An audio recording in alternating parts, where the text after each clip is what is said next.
Welcome to a Monday edition of Beyond the Arc. I'm John Gonzalez alongside our NBA insider, Bill Ryder. Bill, the mustache is gone. You almost grew one. That would have been quite the reversal. I wish you had done that. So I had the whole, I shave. I don't know how you rock. I shave every 3 days or two. And I had I shaved everything off but the mustache for you. I looked in the mirror and then my brain processed what was there and I just got rid of it very quickly. And I'm glad because if I'd shown up with this, man, it was horrible. And you didn't have it. I would have felt, it. Godspeed to the mustache. Maybe next time you'll grow one. It'll be great. All right. Later in the show, the Celtics shooting woes continue. Tyrese Halliburton's hammy flares up again. We'll check in on the state of the Bucks. Not great there. We'll do a little weekend radar and we'll wrap up with team of the night. But first, the Cavs lost. They lost at home to the Pacers. Pacers, by the way, all of a sudden have won 6 in a row. And we're going to talk about them and Halliburton in just a second here. But Cavs end up snapping a 12-game winning streak. Bill, they almost lost to the Raptors last week. You flagged that previously. They had the full team available, including Donovan Mitchell. This is just life in the NBA, right? Yeah, I think it's come down, right? I think it's much ado about nothing if you're trying to draw sort of broad strokes. Can I pick on my radio producer? I'm going to pick on my radio producer. Okay. So my radio producer was like, "This is a big deal." It's not a big deal. And I think you and I talked about this last week. Yeah, you're going to lose a game. They have 2 long winning streaks over the course of this season already. And I think if you want to take a small thing from it, and I think it's real but not overly significant, just a factor of being these level of teams, you're going to get everybody's best shot every night, even maybe and especially teams you're supposed to beat because you're the best team by record in the NBA and sort of by the moment that we saw last week. And I think, John, there is something to be said about it can just be hard sometimes. It is different to sort of be the hunted than the hunter, and the Cavs are no longer under the radar and, whatever, they'll be fine. But maybe there's a certain level of focus. It's really hard to maintain when all you're doing is winning these big games night in, night out over 82 seasons. Yeah, this is one of those things where, even the bad teams in the NBA are good teams. You're going to catch teams like the Pacers who are on a heater. These things happen. I kind of just swept it aside. The only thing that I took away from this is that I'm a little bit bummed that we're not going to get the Cavs on a 14-game win streak when they play Oklahoma City on Thursday in the rematch from last week. The Thunder are the second best team at home, and the Cavs have the best road record. Still going to be an amazing game, but I was hoping for just a little extra juice on that 14-game win streak, but that's fine. The Pacers, Bill, you had flagged this last week. They're playing much better basketball. They've won 6 in a row, as I mentioned. The concern there, though, is Tyrese Halliburton's hamstring. He left the game in the win against the Cavs after playing only 19 minutes. The hammy that flared up is the same hamstring that was bothering him last regular season and during the postseason and would have bothered him in the Olympics had he actually played in the Olympics. Instead, he just enjoyed a nice trip to Paris. I know. Well, he said he enjoyed it too. But anyway, this has been a weird year for him. Down year in points, assists, rebounds, field goal percentage, all down year over year. And now he's got a hammy issue. Any concern here? What's the level of concern? Yeah, I think Tyrese Halliburton and hamstring, when those are uttered in the same sentence, there's a major concern. And it's a bummer for me because I was really excited last week, if things went well this weekend, to come in and talk with you about how maybe we've seen teams make second half pushes and post New Year's and post All-Star game pushes and be really good. And I thought the Pacers were lined up to do that. It's only 6 games, but over this streak, they have the best offense in the NBA. And they're 6-0 this in 2025, and they have the 3rd best defense over that stretch. They've just been playing really, really well. But if he's not out there, or he's not durable, or even because we saw this injury last year, he wasn't the same player, and he missed a lot of time last season, but he wasn't the same player when he came back. The Pacers go from being an underwhelming team that's going to turn things around to an underwhelming team that's not going to turn things around and remain underwhelming. I think it's really significant depending on what happens here. Yeah, even though he hasn't been playing well this season, or at least he's been inconsistent this season, right? The Pacers have been much better lately. And I'm looking at the standings now. They're only a half game behind the Magic, who the Magic just got Paolo Banchero back. We're going to talk about that in the weekend radar. But to be a half game out of potentially hosting a first-round playoff series is better than where I expected the Pacers to be at this point because they got off to a pretty slow start. And so now, potentially losing him would be a massive bummer. And, those hamstrings, man, between him and Zion, those 2 guys, you cannot really count on them at all. And it's worrisome. I would be concerned if I were the Pacers. And you make a great point. It's on my weekend radar too with the Heat, but the Heat have had a pretty easy stretch. But they've won some games now, and you have the Pacers playing well, and you have the Magic getting back to sort of full-ish health. I was starting to conceive of this world where the East is good, right? Okay, well, maybe like we know it's top-heavy, but maybe there were some teams in the 3, 4, 5, 6 chase that started to figure things out. And it's not going to be the Sixers. So I'm going to stop joking about the Sixers. We'll hit the Bucks too, I know. But sure. I was looking forward to those teams being sort of in the mix. And if you take the Pacers out, that's just one less. Because I still thought the Pacers had a lot of upside. I mean, they made a conference finals, I'm not good at math, 6-7 months ago, a little bit more than that. They've got some star power. If Halliburton could reclaim even a little bit of the level last year before he got hurt, where he was at an MVP-ish, top 5 MVP-ish level. So it's not just a bummer for him in a vacuum. I think it has the potential to undercut a team that's really been on the come up, maybe a little under the radar. All right. Elsewhere in the East, you mentioned, we know who the best teams in the Eastern Conference are. We talked about the Cavs already. The Knicks got a big win. We're going to discuss the Bucks in a second. The Celtics, Bill, the Celtics are in, let's call it a shooting slump. I mean, they're in a little bit of a funk here. They barely squeaked past the Pelicans last night at home, a 1-point win over the Pelicans. Brutal. And 4 of their 5 starters were a negative plus minus. JB was even in plus minus. Horford was a -3. Bill, they shot 13 for 44 from 3. That's sub 30%. I just want to run past you here. Their last 5 losses, they lost at home to the Kings. The Kings did not have De'Aaron Fox in that. The Celtics had all 6 of their main starters in that game. Sabonis went for a career high 28 rebounds. They shot 26% from 3 in that game. Previous loss, Oklahoma City, sub 20% from 3. Pacers, sub 30% from 3. Magic, 24% from 3. The only game that they lost in their last 10 or 11 games that they shot like a relatively good percentage was against the Sixers. This is one of those things that we had flagged previously where, yes, they take the most threes. They make the most threes. We know their theory of the case. They're not going to change the way they play. But more than like in recent memory, they are sometimes pretty gettable on nights when that 3 isn't falling, at least recently. I think the conversation should be, and it's not definitive as an answer, but there should be a conversation of whether this should be their approach, whether Joe Mazzulla should be doing. I think Cleveland's a really interesting juxtaposition because Kenny Atkinson a lot like post games, and I know that doesn't make national news, but I find it sometimes interesting to just listen in or find people out there that have recorded it. They are the best 3-point shooting team in the country by percentage. The Cavs. They're such an efficient offense. And he talks about the fact that he is aware, right? He is an offensive guru. I think that's a great offensive team, that there's a math advantage to hitting threes, making threes, taking threes. But he also talks about hunting the right 3-point shots. And this is sort of a theme that runs through his conversations with reporters, and not taking bad 3-point shots. And you can get a lot off if you run the offense the right way. It can be both. And I think Mazzulla is really smart. And it's interesting that he wanted to take 53-point shots a game. But, John, I don't know. I think there's at least a conversation about maybe it's a bad streak. Maybe teams that win championships have these lulls, right? That's a real thing. But maybe they're just forcing 3-point shots when they shouldn't, and they're not moving the ball enough, and there's a little bit of an offense. Maybe taking 44 3-point shots a game as a goal, and there's a little bit higher percentage of good shots versus taking 54 and just shooting them up all the time.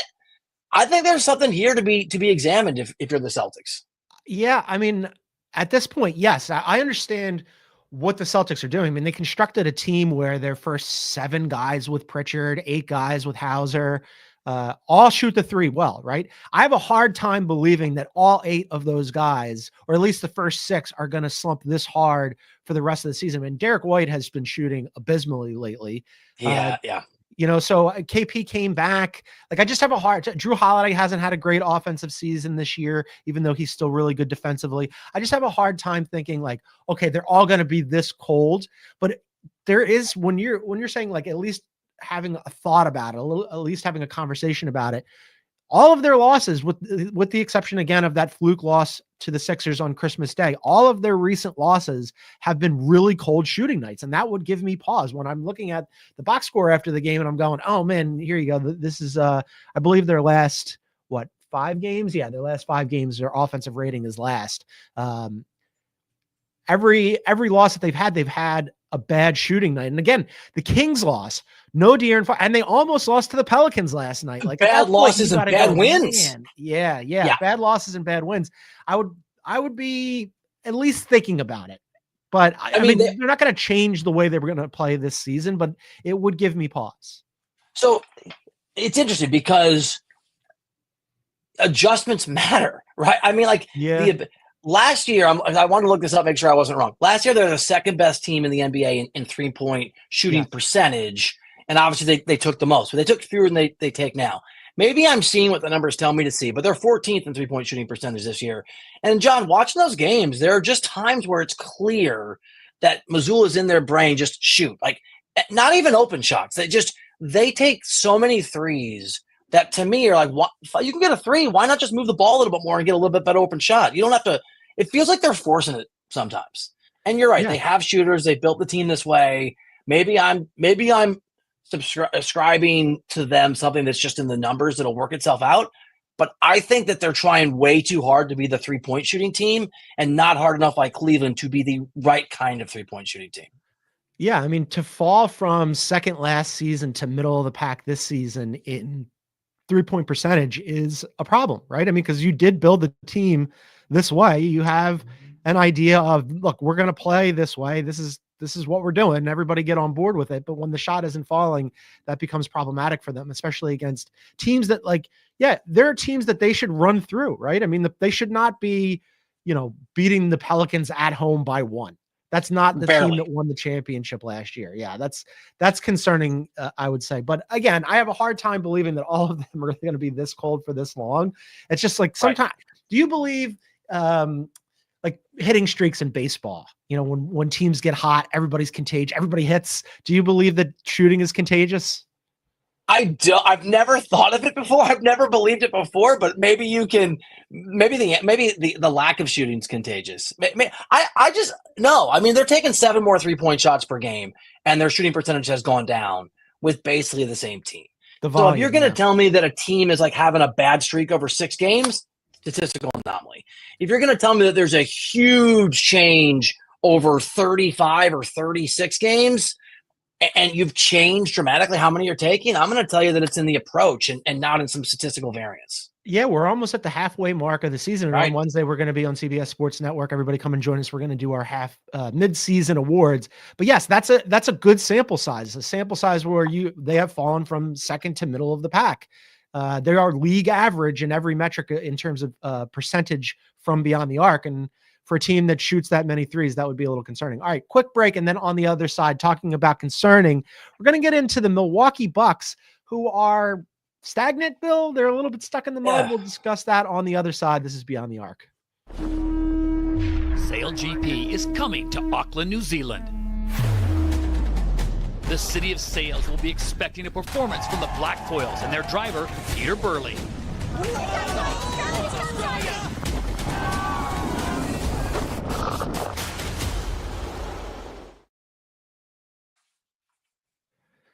All right, welcome back to Beyond the Arc. John Gonzalez, Bill Ryder here. Reminder, you can get us wherever you get your favorite podcast. Please download, subscribe, leave a review. And then on Spotify, if you look below the play button in the Spotify app in full screen mode, you can leave us a comment and tell us what you think about the show.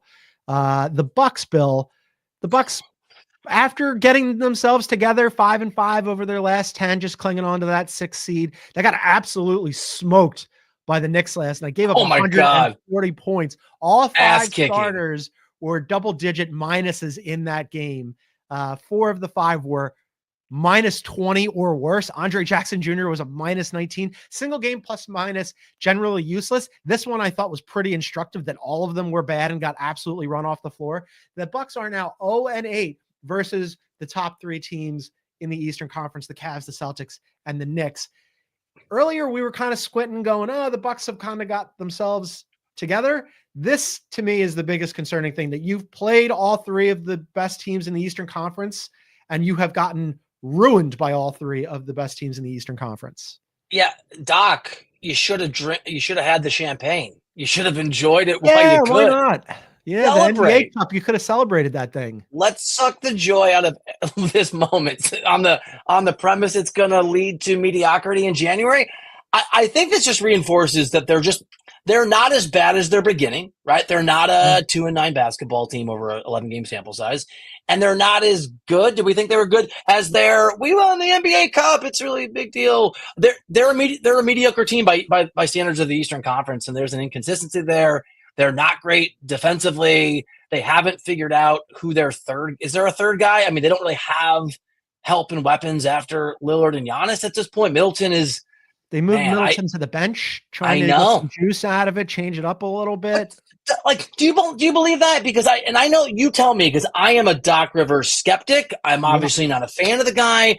But this, to me, when it happened, I don't give Doc Rivers the benefit of the doubt, which can certainly cloud my analysis. But it feels like I'm throwing the guy under the bus early. Like, Doc Rivers isn't the kind of guy, in my opinion, that can move someone to the bench who views themselves as an all-star and obviously was a starter on a championship team and sell it as of this is going to work. Doc's the kind of guy, he alienates players sometimes, and players, whether Doc means this or not, feel like sometimes Doc is blaming them. The minute Doc Rivers moves Middleton to the bench, it's over for me. Like, Middleton's, like, you've just lost that guy, and Doc Rivers isn't the kind of person for me who can move someone to the bench and make it work through inspiration or tactics. That's not, he doesn't do either of those things. I think that, in terms of inspiration and coaching them up and throwing your arm around them, I'm with you on this. I think that this is more, they're desperate, that they, like, Chris Middleton has not been Chris Middleton for a while now.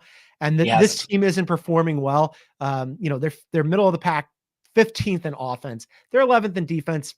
Fine. But this was also one of those things. Remember, like, when they brought in Doc last year, Doc was supposed to be the defense whisperer. Well, like, 11th is like not really going to cut it. It's fine, but it's when you're 15th in offense, you've got to be much better defensively, and they're not much better defensively. And it's like you're wasting prime Giannis years, a season when Giannis is playing out of his head. And Dame has been really good this year. I think part of it is the Middleton to the bench thing is they're desperate. They're grasping at straws. They feel like the boat's going down. They're trying to rearrange the deck chairs, but also, like, the supporting cast is just not good enough. They don't have enough on that team. And I don't know that they can, I mean, because of their cap situation, because of their lack of picks, I don't know that they have any moves here. No, I mean, this is pick on John Horst time, the GM. And I like John a lot. Really nice guy, but this is all retread stuff, but you moved on from Drew Holiday. You didn't move on from Chris Middleton. The guys that were here a few years ago, Bobby Portis and others, look like they're 105 years old. They don't have any flexibility. We know this because of the Damian Lillard trade. That this is who they are, and they're not good enough. Which brings us back to where they're just not good enough. Are they good enough to be the 4 or 5 or 6 seed? Maybe. They're not beating Cleveland in a 7-game series. They're not coming close. They're not beating Boston, whatever Boston's shooting was in a 7-game series. That they're not coming close, which means they're not a contender. They're not a conference championship contender. And I don't know whose heads are going to roll at the end of the year, but there's going to be heads that roll. And I think, like, you're going to see all kinds of, to your point, desperation moves, because all you can do is move the chairs on the Titanic around. That's all. There is no lifeboat. There is no way to access some sort of solution, I think, that actually makes a difference. I was looking at, various metrics and thinking, okay, there's got to be something that, like, the Bucks do really well. What'd right? you find?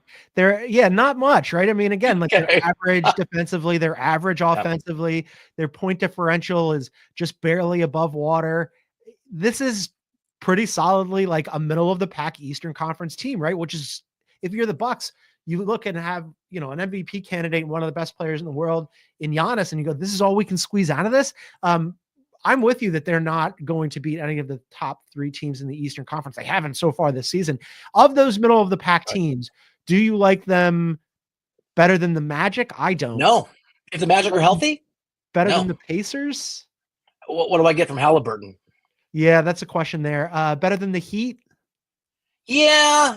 Here's the thing. That's the line, right? It's a great question, and that's where I have to remember they have, I don't know, is Giannis the 2nd or 3rd or 4th best player in the world? He's not Joker, but he is good enough, I think, to win you a whole bunch of games and maybe a series. Can Giannis beat the Heat on his own? Yes, I think, or at least with the help that he has with Dame. Yeah. So that's the line. The Heat, they're better than the Heat. We're around there, like a 6-7 line. Maybe you slip into the play-in. Let's say that they are exactly what they are right now. At the end of the season, they're the 6th seed. They get bounced. They don't do anything in the playoffs. We're pretty convinced that they're not going to look around to shop Giannis, because why would you? Giannis is amazing. But this is a question we asked early in the season when they weren't off to a good start and they were 2-9 or whatever. And if it continued, would Giannis ask out? If they're just a middle of the pack team, Yes. do you think that Giannis starts to look around and go, Yes. I don't know how we improve this? So nothing's changed. The only thing that's changed from the people I've talked to who greedily are licking their chops at the idea of Giannis making himself available is the timeline. It's the idea with the Bucks having that run they had and winning the NBA Cup. It wasn't, to the people I talked to, suddenly, oh, we'll never get him. Even Sam Quinn, this is a great piece. I don't know if you saw this. Yes. Had a futures column, right? His sort of guess down the road. And there were several that struck me as absolutely going to happen. And one of them was, I think he had a couple years from now, Giannis asking out, right? Being traded, wanted not to be there. I think it depends how it goes, right? If you fight really hard in a series against the Pacers, right? And then you go down in a 6-game series against the Cavs or the Celtics, maybe Giannis can convince himself it's going to work.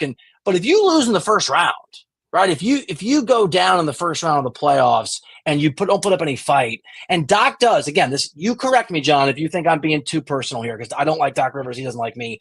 I don't think he's a great coach. Things can feel toxic with Doc Rivers when things go badly. I mean, they just can't, like, the vibe. They gave him a 5-year deal. They're going to get rid of Doc after 2? No, that's not what I'm saying. I'm saying that the misery level for Giannis could be enhanced. To get away from Doc. If things go badly, and it may not blame Doc, but things can get bad. Doc's going to throw somebody under the bus. They're going to be pissed off. So yeah, if Giannis thinks he can't win and he's miserable every day going to work for whatever reason, I could see him forcing his way out in the summer. And more importantly, a bunch of people around the NBA who actually run basketball front offices could see him forcing his way out in the summer. Wouldn't you want to blame Doc, though?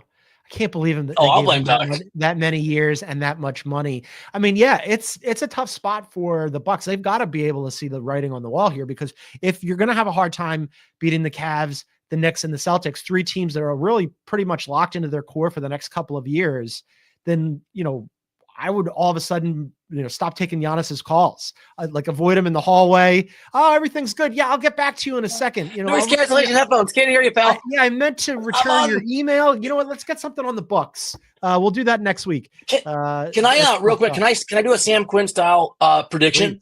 Here's my prediction, and this is based on me not having a warm view of Doc Rivers and some things that I've heard. My prediction is that John Horst, who's the GM, will take the blame in the summer if things go badly. He'll be out. And then Doc will reluctantly step into the front office, because remember, when he was with the Clippers, eventually he ran that front office. They reported up to him when he took – and Doc will – because I don't know this. It's sort of speculative based on things I've talked to people in that organization about. But the sense I get is that the blame is clearly being shifted to Horst. Horst, because Doc wasn't there when they traded away Drew Holiday, and right. So I think you're right. They're not going to fire Doc Rivers. They've given him a ton of money, and they're paying like 58 other coaches anyway. I do think Doc Rivers being the all-encompassing person in charge, and hey, I tried to coach this mess, but I need to be able to pick the ingredients garbage. I think that is a possible outcome in the summertime. I don't love any of that. I don't love any of that for the Bucks, and I don't think Giannis is going to love it either. All right, let's move on to weekend radar time, things that we noticed that are on our radar from this past weekend. You can start us off here. All right, I'm going to go with a little Knicks talk here. Okay. Do you know the most impressive stat of the night? I'm going to tell you, I hate trivia. I won't trivia you. It's not Brunson's 44 points, not the 140. It's that not a single Knick got to 38 minutes time, let alone 40. Wow. Come on, I missed that. It. Way to go, Thibs. You did it. It only took a 140-point blowout for Thibs to ease off the gas pedal just a little bit. They're still in the high 30s, mid-30s. Sure, but of course. Most guys would be at 28. But way to go, Thibs. You did it. No 40-minute nights for anybody. That's that actually counts as a rest here for those guys. So congratulations on getting a little blow. I'll do one too. We're going to talk about the Suns in the Western Conference. We're going to do a whole check-in on them tomorrow. But I just want to note that they snuck past the Hornets yesterday. They got a 19-5 run to close. They're back to 500. They're 10th in the Western Conference, tied with the Warriors on record, but would be in the play-in. They got some weird things going on with their lineup. They've got a center issue. I assume that Royce O'Neal wasn't the starter yesterday just because it was his first game back, and that eventually he will be the starter overdone. But are we back in on the Suns? They won 3 in a row. I mean, no. But if we're back in on the Suns over the Warriors and the Lakers, probably still no, but maybe. God, like no. Yeah, I learned my lesson last year, John, with you. Between the Warriors and the Suns, it's one of those teams you would think is going to be the 10th spot, although the Spurs are also hanging around and the Kings are playing better. So that back end, those three teams, even the 4 teams, if you want to throw in the Kings and the Wolves, like having 2 of those teams between Wolves, Kings, Suns, Warriors, Spurs, not 2 of those teams are not going to make the playoffs. That is still really hard for me to wrap my head around. How much fun would it be for the Spurs to somehow get in, win a couple games, and play the Thunder, and have Wemby in the first round of the playoffs against Chet when he Chet back, and the Thunder? Oh, yeah, like a little preview what of a what's series to come for the next few years. That would be fantastic. I would love that. All right, quick break, and then on the other side, we will continue with Weekend Radar. This is Beyond the Arc.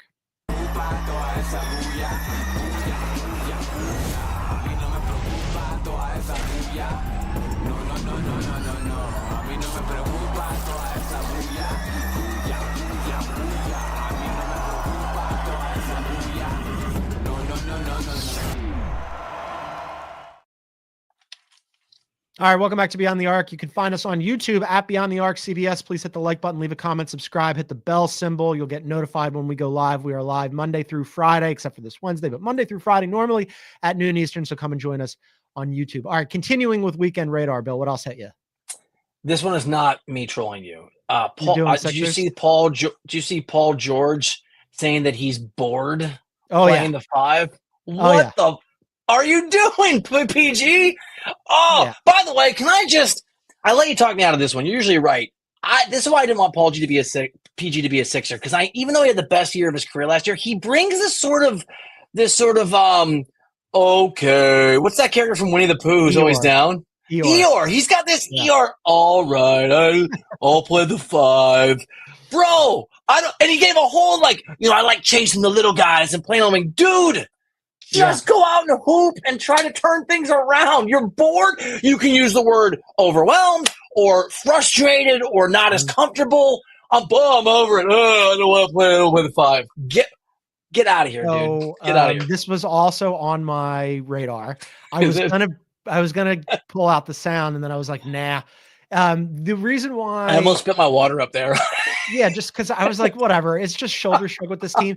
2 things have saved this team. Yeah. One, just save this team from criticism among Sixers fans and Philadelphians.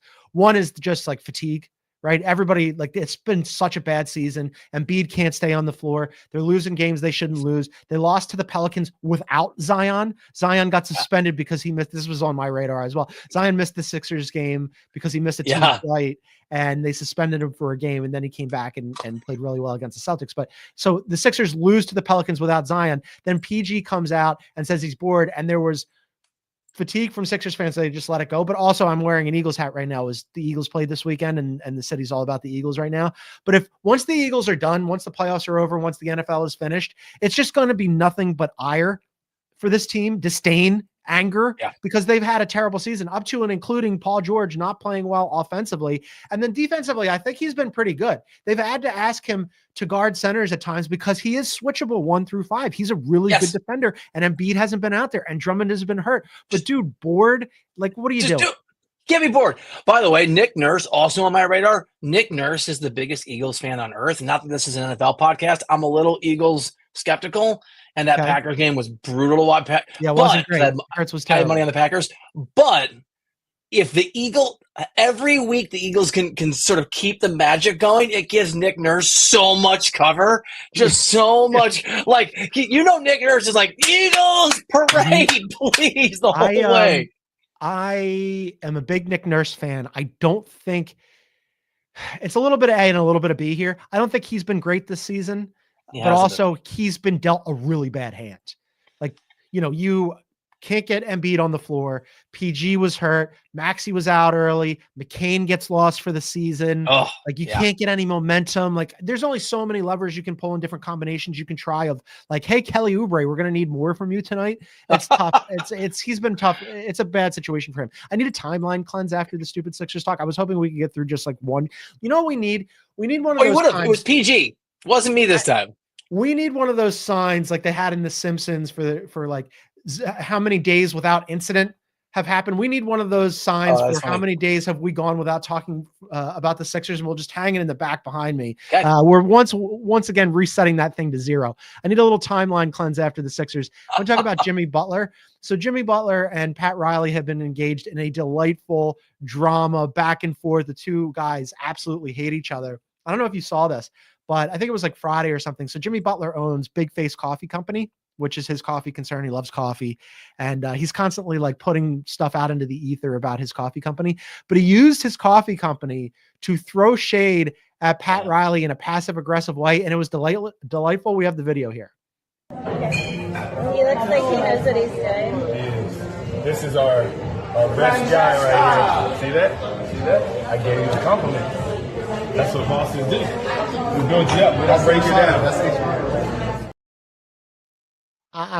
And the best part about it, at the end, he looks at the camera and gives the thumbs up. I love Jimmy Butler. I actually hope he's looking at Pat Riley. I want this to go on forever. So this is on my radar too, in the sense of the Heat. I've won 3 in a row, and it's I think it's an illusion, but it's on the radar to sort of, because they beat what? They beat the Warriors, who are a mess. They beat the Jazz, and they beat Portland. I mean, these are not. But if you look at, the numbers for since Jimmy Butler first missed some time and he came back for a couple games and was suspended, their offense has cratered. 25th in the NBA over that stretch, and so it's not sustainable. I was trying to like sort of talk myself into addition by subtraction, but that's just a bunch of garbage. You're going to get to a point where I think the Heat are going to start losing games when they actually start playing some difficult teams. And I'm not sure there's a market for Jimmy Butler. And I saw Bobby Marks had reported this speculatively over on ESPN, I think today or yesterday, this idea that maybe Butler is going to still be on the team and come back and play. On my radar is everybody losing potentially in this standoff. Pat Riley, the Heat, and Jimmy Butler. Nobody wins here. Man, they really did not want to take him on this road trip. What do you think happens when they go back? I mean, are they just, forget about what happens with the NBA PA filing the grievance and trying to recoup some of the money that during the 7-game suspension. They're going to come back to Miami, and they're going to, if they haven't traded him, he's going to have to return to the team, or you're going to pay him to stay away, or you're going to pay him just to sit at the end of the bench. Or you're going to play him. Like, what are they going to do? And by the way, at Clippers next, then at Lakers, then they're back home against Denver, and then the Spurs. Those are tough games. Not Cleveland, Oklahoma. Yeah, they're going to lose those games, as I think, or most of them is currently constructed. The thing is, and I keep repeating this, they expect to be a contending team this year. This isn't some team this is happening to, and they accept the fact they're a middling basketball team, which, by the way, is what they are. They have a perspective on themselves that's sort of the catalyst, the engine for how they're operating. They have to trade him for parts that can help, or they have to play him because they have a goal of being in the top 6 that is absolutely critical to what they want to do. And they can't do that without Jimmy or without whatever you get in return for Jimmy. I think they have to play him against Denver. Okay, but they played him in the game right before they suspended him. I know. That's a problem. Wasn't giving any effort. He was shooting didn't care. Pointers. And if you get Jimmy actually giving effort, like he's ticked off Jimmy, he's angry at Riley, but he's going to go out there and give a full effort. Okay, that's fine. You can curse Riley up and down for all I care, as long as you're playing hard. But if you're going to give, Eeyore Jimmy, woe is me, Jimmy, I don't know. Everybody loses. In a hard place, man. And look, there's a reporting out there that he wants to go to the Suns, right? Cool. I want to be 6'2". Good luck. How you're going to force? Think about what was required here. You have to force Bradley Beal to want to go to the Heat, which I think is very hard to pull off. And you're going to force Pat Riley to trade Jimmy to the one place he wants to go for Bradley Beal. It's not doable. And so the question I think isn't whether or not he's traded between now and they return home. I think the question is, how does Jimmy Butler respond when inevitably before the trade deadline, there's not a market yet for him. There's not a move yet for him. Because if he goes out there and he doesn't try in the next, that doesn't increase his value to other teams, does it? I don't think so. I think teams know what Jimmy is, and they are well aware of and don't want it. Jimmy as a result, things like this. Yeah, 35 years old, a big contract, and is going to want an extension.